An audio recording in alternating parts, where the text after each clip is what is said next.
সনডং পৃথিবীর সবচেয়ে বড় গুহা।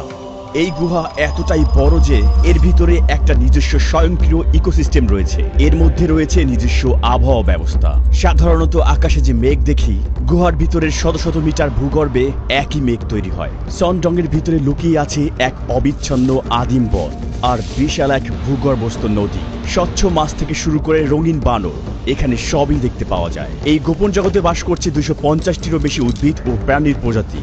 সম্প্রতি এখানে 7টি নতুন প্রাণীর সন্ধান মিলেছে, যা শুধু এই গুহাতেই পাওয়া যায়। প্রায় 9 কিলোমিটার দীর্ঘ এই গুহার ভিতরে রয়েছে 38.5 মিলিয়ন ঘনমিটার জায়গা এবং এর পথঘাট এতটাই বিশাল যে এখানে 40 তলা উঁচু একটি দালান দাঁড় করানো যাবে। এই স্ট্যালাগমাইটগুলো ঠিক যেন প্রাচীন সুউচ্চ মিনারের মতো মাথা তুলে দাঁড়িয়ে আছে। এই গুহার ভিতরে হাঁটতে হাঁটতে নিজেকে ছোট কোনো কীটপতঙ্গ মনে হওয়া খুবই স্বাভাবিক। পাথর কি কখনো নিজের দিকে নড়তে পারে? সনডং এ এমনও ফাইটোক্রাস্ট পাথর রয়েছে যেগুলো অর্ধজীবন্ত জীবের মতো সূর্যের দিকে এগিয়ে চলে। বিরল প্রজাতির মুক্তা এবং আরো অনেক ইউনিক ফরমেশন এখানে পাওয়া যায়। এটা গঠন হওয়ার পর 30 লক্ষ বছর পৃথিবী এই গুহার অস্তিত্ব সম্পর্কে কিছুই জানতো না, যতদিন না পর্যন্ত এটি 2009 সালে ভিয়েতনামে পুরোপুরিভাবে আবিষ্কৃত হয়।